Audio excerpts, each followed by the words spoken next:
Good morning everyone and welcome back. Mechanical engineering के subject manufacturing technology में chapter number 2 foundry technology के अंदर last lecture में हम जो टॉपिक के बारे में डिस्कस कर रहे थे वो था property of the moulding sand के कास्टिंग के लिए जो हम लोग सैंड यूज़ करते हैं मोल्डिंग सैंड, उसके अंदर क्या प्रॉपर्टियाँ होनी चाहिए। ठीक है, तो उसके बारे में हमने डिस्कस किया था लास्ट लेक्चर में। कुछ प्रॉपर्टी हमने देखी थी जैसे कि फ्लोएबिलिटी और प्लास्टिसिटी, उसके बाद green strength, dry strength, permeability और पोरोसिटी, रिफ्रैक्टिवनेस, एडेसिवनेस। ठीक है, यहाँ तक लास्ट 6 प्रॉपर्टी हमने देख ली थी। आज लेक्चर को आगे बढ़ाते हैं। मोल्डिंग सैंड की जो नेक्स्ट प्रॉपर्टी है वो है कोहेसिवनेस। ठीक है, 7th नंबर की प्रॉपर्टी है, 7 नंबर की next, cohesiveness. It is the property of the sand due to which sand particles stick together. Sand के जो पार्टिकल्स है वो कोहेसिवनेस की वजह से एक दूसरे के साथ चिपके हुए रहते हैं, स्टिक हो जाते हैं। This property helps in withdrawing the pattern from the mould without damaging the mould surface and edges. यही प्रॉपर्टी है जिसकी वजह से जब हम पैटर्न मोल्डिंग सैंड में से विड्रॉ करते हैं तो कोहेसिवनेस की वजह से जहाँ जहाँ पे पैटर्न सरफेस कांटेक्ट में आई होगी वहाँ पे कैविटी भी क्रिएट हो जाती है और पैटर्न इजीली रिमूव हो जाती है, वहाँ से निकल आती है without damaging the surface and edges of the mould cavity. हमने जो शेप क्रिएट किया है, हमने जो कैविटी क्रिएट की है, उस सरफेस और उस एज को बिना डैमेज किए पैटर्न इजीली वहाँ से निकल आता है। Due to cohesiveness the mould face get adequate strength to withstand the pressure of the flowing molten metal and do not get washed under this pressure। दूसरा फायदा क्या होता है कि कोहेसिवनेस की वजह से आपने जो कैविटी प्रिपेयर की है उसकी सरफेस पे जितने भी सैंड के पार्टिकल्स होंगे वो आपस में चिपक के रहे होंगे, यानी स्टिक हो गए होंगे। ठीक है, आपस में जुड़ जाते हैं मजबूतली, स्ट्रेंथ उसकी अच्छी होती है, जिसकी वजह से जब हम मोल्टन मेटल को फ्लो करवाते हैं, ठीक है, तो मोल्टन मेटल को जब हम फ्लो करवाते हैं तो उस फ्लो के साथ हमारा जो भी सैंड है या भी जो भी सरफेस है जो मोल्टन मेटल के फ्लो के साथ कांटेक्ट में आएगा, do not gate washed under this pressure. ठीक है, तो फ्लूइड का जो प्रेशर क्रिएट होगा मोल्टन मेटल का, उस प्रेशर से ये वॉश्ड यानी धुल जाएगा नहीं।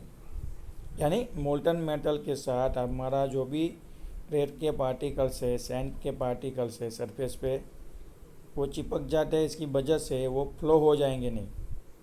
ठीक है, कई बार क्या होता है कि भाई जब लिक्विड फ्लो होता है तो आसपास की सरफेस से वो क्या करता है, पार्टिकल्स को खींच के अपने साथ बहा के ले जाता है।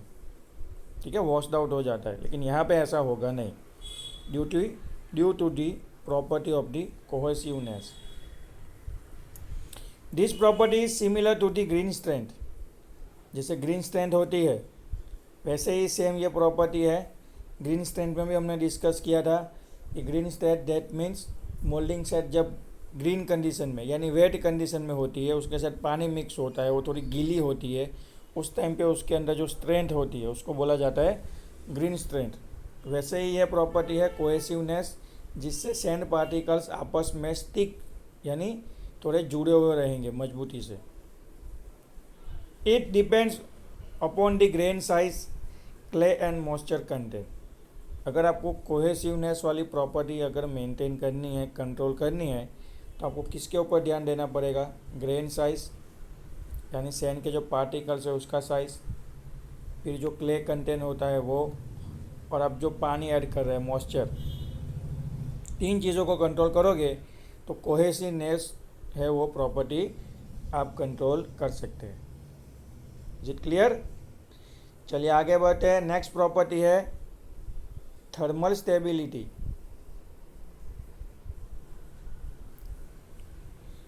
To avoid breaking, buckling and flaking of a mold surface at high temperature, sand processes dimensional thermal stability.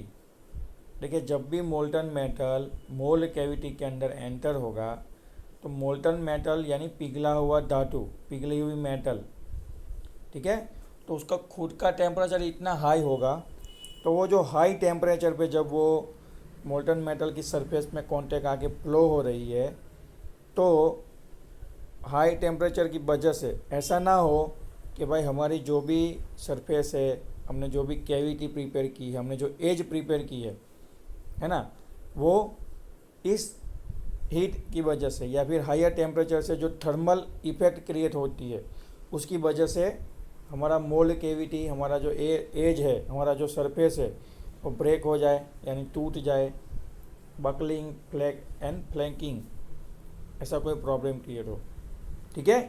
In short, thermal stability का मतलब क्या होता है कि जब भी मोल्टन मेटल फ्लो होती है या फिर पूरा हमारा मोल्ड कैविटी पिघली हुई धातु से भर चुका है, अब हमने उसको अगर ठंडा होने के लिए साइड पे रख दिया है तो थोड़ा ठंडा होने में टाइम लगेगा।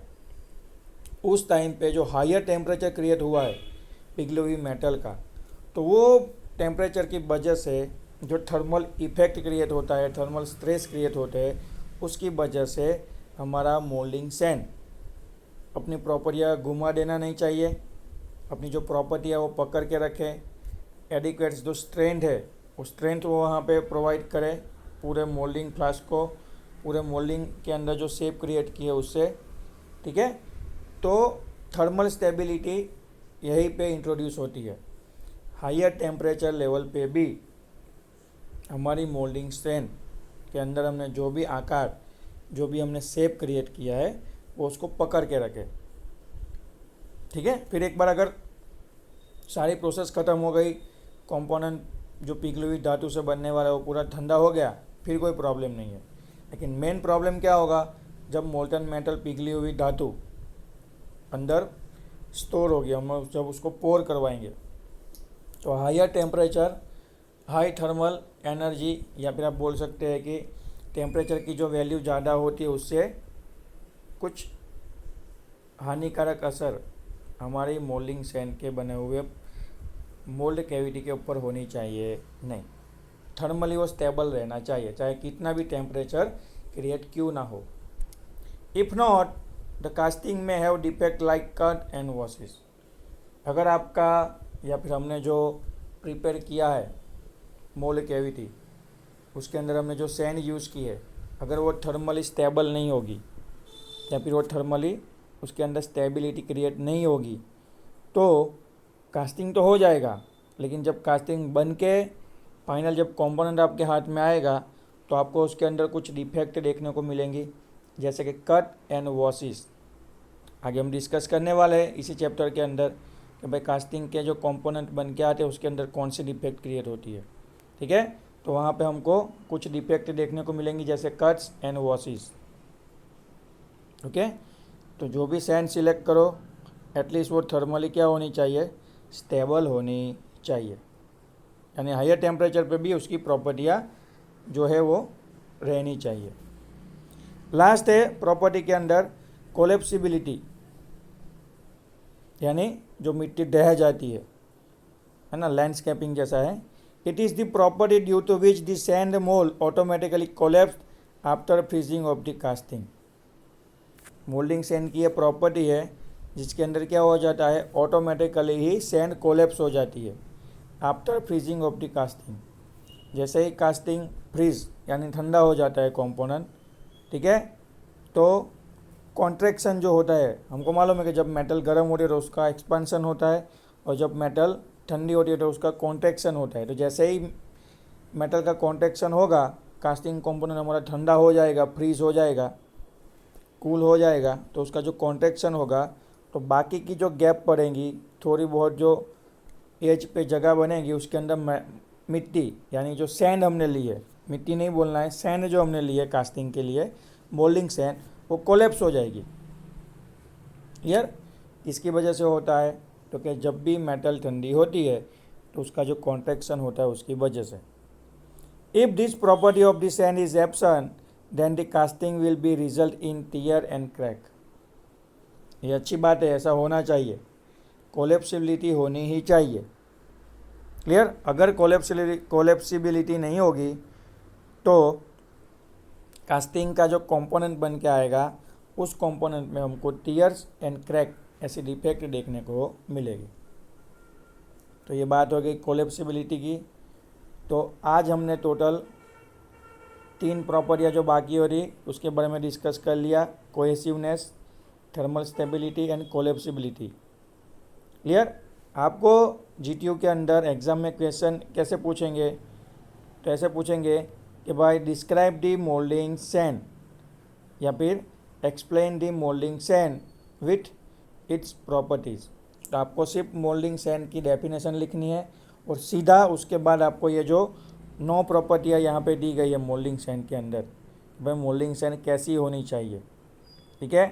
Flowability, green strength, dry strength, permeability, refractoriness, adhesiveness, cohesiveness, thermal stability, collapsibility, ये 9 प्रॉपर्टी आपको क्वेश्चन के अंदर ब्रीफली लिख के एक्सप्लेन कर देनी है। ओके? ठीक है, चलिए आगे बढ़ते हैं। नेक्स्ट जो टॉपिक है वो इंग्रेडिएंट्स ऑफ मोल्डिंग सैंड, कि भाई जो मोल्डिंग सैंड होती है उसके अंदर कौन से इंग्रेडिएंट्स होते हैं, यानी और दूसरे कौन से पार्टिकल्स होते हैं। बेसिक जो कंपोनेंट है उसको बोलते हैं हम लोग मोल्डिंग सैंड। उसमें सिर्फ सैंड नहीं होगी, उसके साथ और कुछ भी हम लोग मिक्स कर रहे हैं। तो जो मिक्स कर रहे हैं वो एलिमेंट्स कौन से हैं? तो the main constituents of the moulding sand are, पहला तो सैंड होगा, उसके बाद उसके अंदर हम डालेंगे बाइंडर, फिर प्रॉपर्टियाँ चेंज करने के लिए उसके अंदर ही हम डालेंगे एडिटिव्स और होगा वाटर। तो 4 एलिमेंट्स है जिसको मिक्स करके मोल्डिंग सैंड प्रिपेयर होता है। पहला sand, binder, additives and water. Clear? 1 by 1 देखेंगे, सबका इम्पोर्टेंस है क्योंकि सब अच्छी क्वांटिटी में मिक्स होंगे तभी मोल्डिंग सैंड अच्छे से बन पाएगा। पहला है sand. A sand which from the major portion of the molding sand is essentially a silica grain। Moulding sand के अंदर जिसका ज़्यादा पोर्शन रहेगा, ऐसी जो हमारी सैंड है जिससे हमारा मोल्डिंग का मटेरियल है वो रेडी होगा, तो वो जो मोल्डिंग सैंड हम यूज़ करने वाले हैं उसके अंदर एसेंशियली कंपलसरी क्या होना चाहिए? सिलिका प्रेजेंट होना चाहिए। यानी हम जो भी सैंड ले रहे हैं ऐसी सैंड हमको सिलेक्ट करनी है जिसके अंदर सिलिका हो। ठीक है? सिलिका ग्रेन सैंड है, सैंड के अंदर बेसिकली सिलिका ग्रेन होते ही है, मतलब सिलिका ग्रेन को ही हम लोग सैंड बोलते हैं, घबराना नहीं। It is river sand which is used with और विदाउट वॉशिंग। ये जो सैंड हमको मिल रही है मोल्डिंग के लिए हम जो यूज़ कर रहे हैं, ठीक है, वो रिवर यानी कि जो नदी के अंदर है ना जो सैंड मिलती है वही सैंड है। इसको हम लोग डायरेक्ट भी यूज़ कर सकते हैं विदाउट वॉशिंग, और उसको हम लोग धो के साफ करके भी यूज़ कर सकते हैं। The shape of the grain में बी राउंड, सब एंगुलर, एंगुलर और वेरी एंगुलर। अब आपने देखा होगा कि हर बार जो सैंड होती है वो तो गोल शेप में ही होती है, दानेदार संरचना, दानेदार कंस्ट्रक्शन होता है उसका, राउंड शेप। ऐसा ज़रूरी नहीं है, राउंड शेप भी होता है। ठीक है? एंगुलर में सब एंगुलर, वेरी एंगुलर और एंगुलर शेप भी होता है। क्लियर?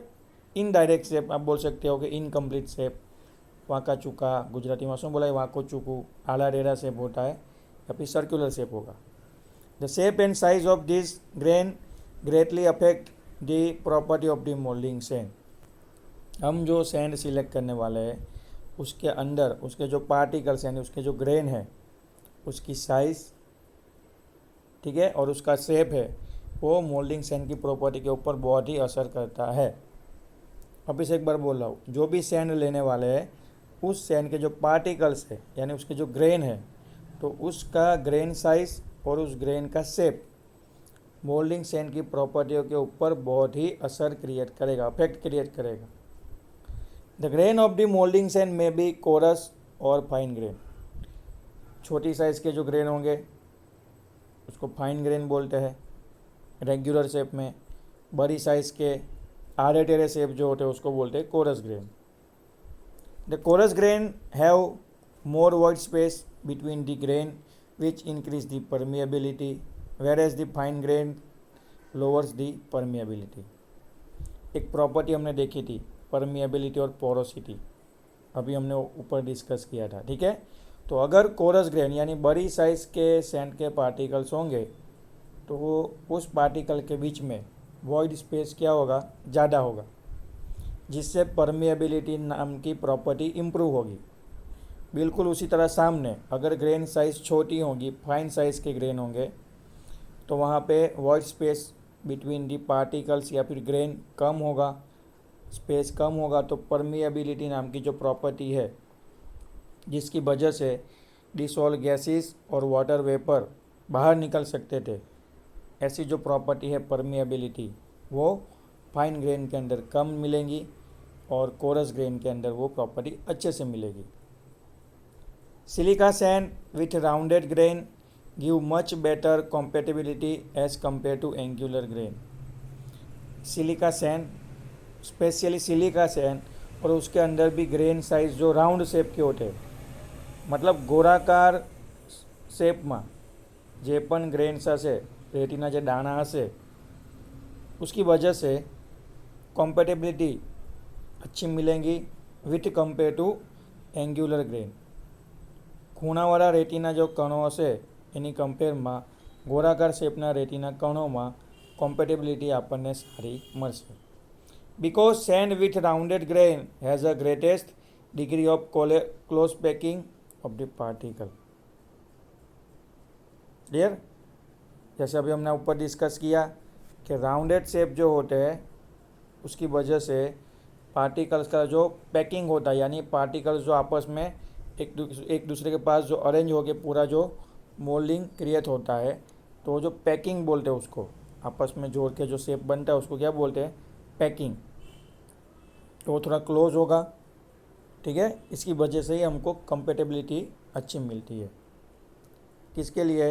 अगर सैंड जो मोल्डिंग सैंड है वो दानेदार यानी राउंडेड शेप में होगी तो। क्लियर? यहाँ तक रखते हैं आज के लेक्चर में। बाकी के जो पार्टिकल्स है, एलिमेंट्स है, बाइंडर, एडिटिव्स एंड वाटर, उसको हम लोग नेक्स्ट लेक्चर में डिस्कस करेंगे डिटेल में। Okay, thank you.